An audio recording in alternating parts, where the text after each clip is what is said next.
ગુજરાતના એક નાના ગામમાં રહેતી હતી. એનું નામ હતું, છોકરીનું નામ રીમા. રીમા નામની નાની છોકરી હતી.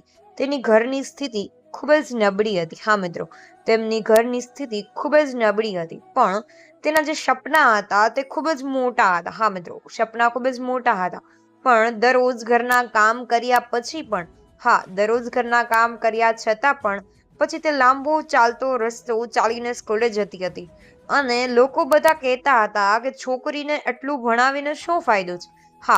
બધા કહેતા કે છોકરીને એટલું ભણાવીને શું ફાયદો છે, પરંતુ રીમાએ હાર ન માની. રીમાએ હાર ન માની. વીજળી ન હોય ત્યારે પણ રસ્તાની જે લાઈટો છે તે નીચે બેસીને પણ અભ્યાસ કરતી હતી. પહેલી પરીક્ષામાં નિષ્ફળ ગઈ, છતાં પણ મહેનત ચાલુ રાખી.